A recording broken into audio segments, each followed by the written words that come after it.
She was ignored by everyone, but her sacrifice changed everything, despised by everyone, but her gift changed everything. The lesson no one forgot. Mary walked slowly down the main street of the village, her shoulders hunched and her eyes fixed on the ground. Her footsteps echoed in the silence of a calm morning, where the bustle of the market had yet to begin. It was always the same. She passed unnoticed, like a shadow no one acknowledged.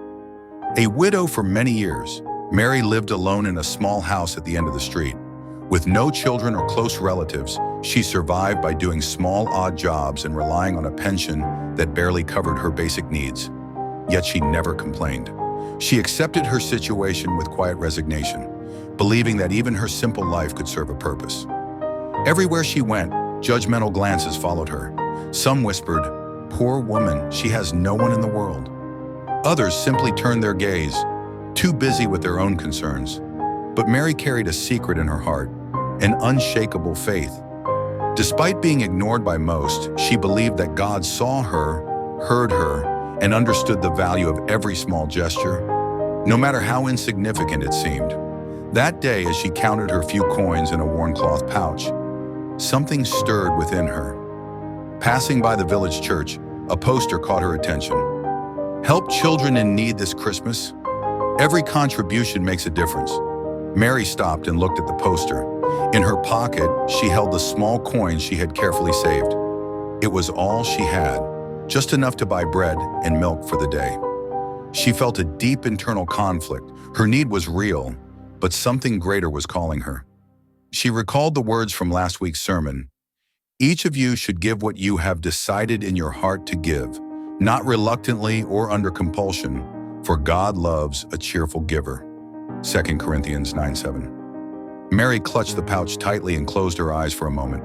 It was a difficult decision, but her heart was filled with certainty. Though the world ignored her, she knew her act of love could make a difference that no one expected. In that moment, she decided to give all she had. Mary entered the village church, a simple yet welcoming place with white walls and worn wooden pews. Sunlight streamed through stained glass windows, casting colorful patterns on the floor. Only a few people were inside, and none noticed the widow walking quietly to the back of the hall. She sat in one of the pews, watching from afar as the large donation box stood near the altar. As she reflected, memories of countless moments of being ignored or overlooked came flooding back. At the grocery store, she was often served last, as though her presence didn't matter. At the market, she overheard whispers about her humble state, words that made her wish she could disappear. Still, Mary never let bitterness consume her. She always carried a timid smile, offering help to those in need, even without expecting anything in return. But the years of scorn had left their weight on her heart. The feeling of being invisible, as though her existence had no value, was sometimes hard to bear. As she held the pouch of coins, Mary remembered a passage she had heard as a child. "But many who are first will be last, and many who are last will be first." Matthew 19:30. These words echoed in her mind, filling her with hope. Perhaps in the eyes of people she was insignificant, but to God her life held profound meaning. Mary stood slowly and walked toward the altar. As she moved, a few people glanced at her with curiosity, others with veiled disdain. A group of women whispered, likely commenting on her humble appearance or speculating about what she might offer. But Mary ignored them. Her focus was on the act she was about to perform. Reaching the donation box, she opened her pouch and poured out the coins. The metallic sound echoed in the silence, drawing the attention of everyone around. To others, it seemed like so little, almost nothing, but to Mary, it was all she had. As she turned to return to her pew, she heard the murmurs. "Is that all she has? Why even bother coming here?" The words cut like a knife, but Mary kept her head held high, remembering the story of the widow who gave her 2 small coins at the temple. "Truly I tell you, this poor widow has put more into the treasury than all the others. They all gave out of their wealth, but she, out of her poverty, put in everything, all she had to live on." Mark 12:43-44. Mary knew that, to God, her act was precious, and even if no one else understood, she felt peace in her heart. The sound of Mary's coins still lingered in the air as the small church fell into an uneasy silence. The seemingly insignificant act of the widow had caught everyone's attention, but not in the way she expected. In the front row, Mr. Gerald, one of the wealthiest merchants in the village, frowned while holding the large check he had just placed in the donation box. He muttered to himself, "What difference can that make? 2 or 3 coins won't help anyone."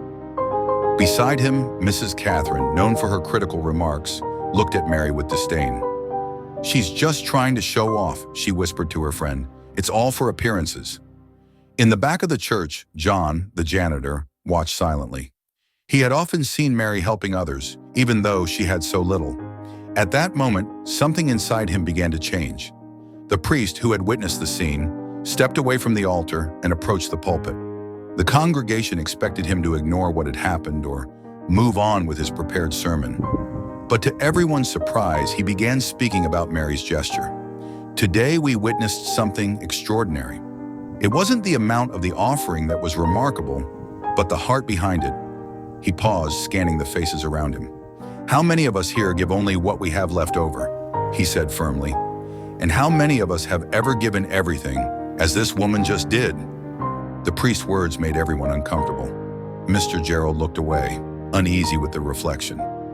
Mrs. Catherine adjusted her scarf, trying to hide the redness creeping into her face. "Let us remember the widow mentioned by Jesus," the priest continued. "She gave 2 small coins, all she had, and it was more valuable in God's eyes than the large offerings of the wealthy." Suddenly, Mary's act didn't seem so small anymore. A young man in the last pew stood up and walked to the donation box, pulling a few bills from his pocket and placing them inside.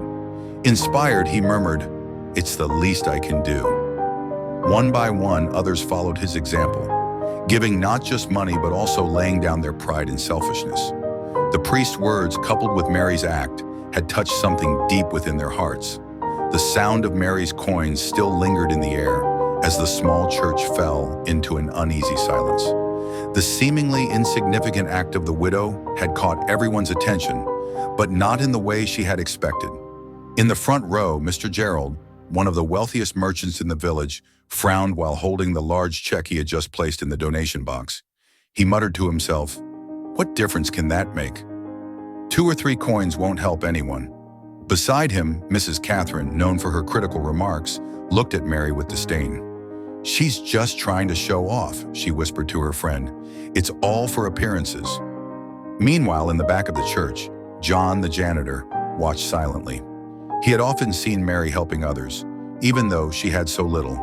At that moment, something inside him began to change. The priest, who had witnessed the scene, stepped away from the altar and approached the pulpit. The congregation expected him to ignore what had happened or move on with his prepared sermon. But to everyone's surprise, he began speaking about Mary's gesture. "Today we witnessed something extraordinary. It wasn't the amount of the offering that was remarkable, but the heart behind it." He paused, scanning the faces around him. "How many of us here give only what we have left over?" he said firmly. "And how many of us have ever given everything, as this woman just did?" The priest's words made everyone uncomfortable. Mr. Gerald looked away, uneasy with the reflection. Mrs. Catherine adjusted her scarf, trying to hide the redness creeping into her face. "Let us remember the widow mentioned by Jesus," the priest continued. "She gave 2 small coins, all she had, and it was more valuable in God's eyes than the large offerings of the wealthy." Suddenly, Mary's act didn't seem so small anymore. A young man in the last pew stood up and walked to the donation box, pulling a few bills from his pocket and placing them inside. Inspired, he murmured, "It's the least I can do."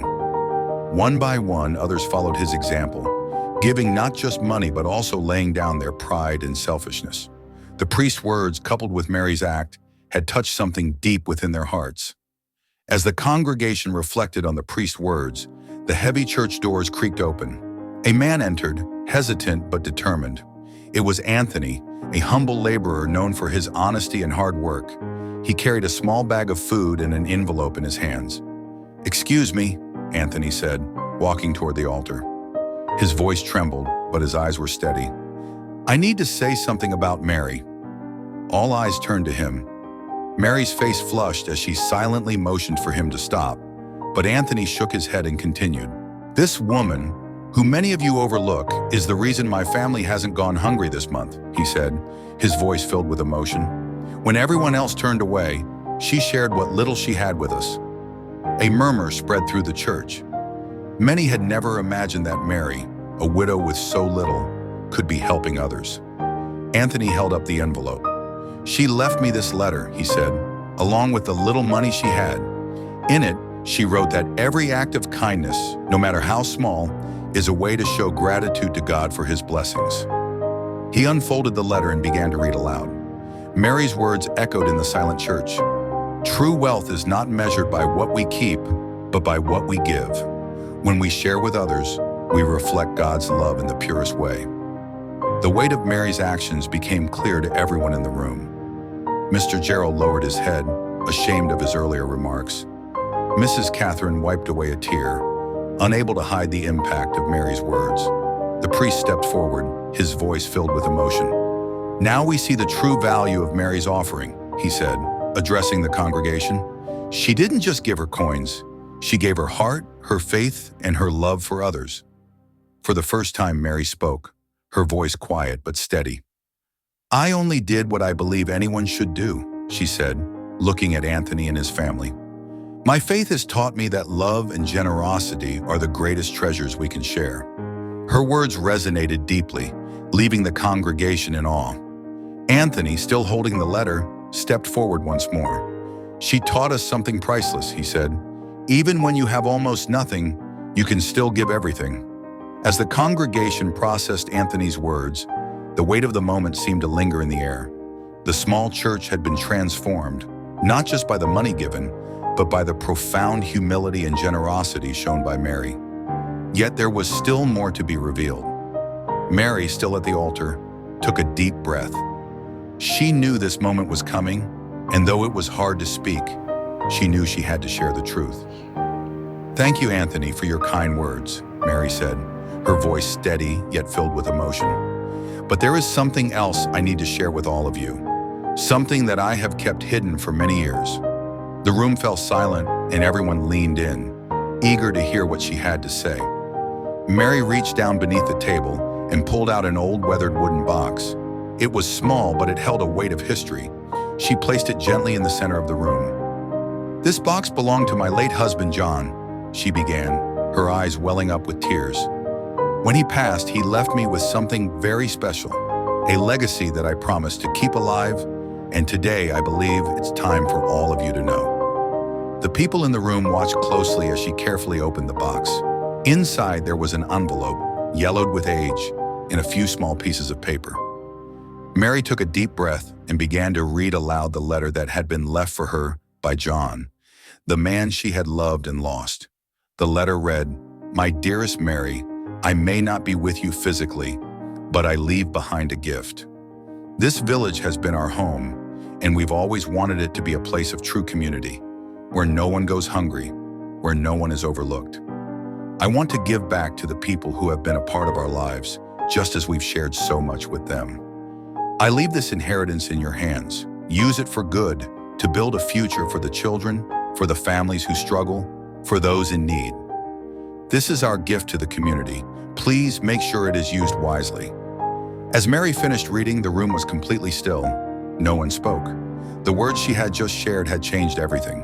She looked up at the people in the room, her voice soft but clear. "John wanted this village to be a place where we care for one another. He always believed that love and generosity were the true treasures we could leave behind. With his blessing, I have created a community fund, one that will help families in need, support the education of our youth, and ensure that no one in this village ever feels alone again." The room erupted into applause.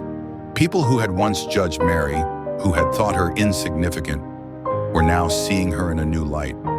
The woman they had ignored was the very one who had been quietly holding the village together with her kindness, faith, and now, with the legacy of love that she had shared.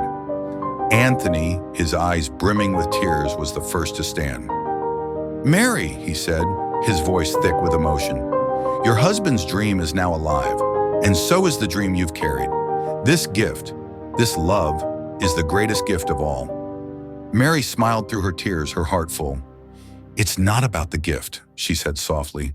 "It's about the love behind it, the way we choose to live and share with each other. That's what truly matters."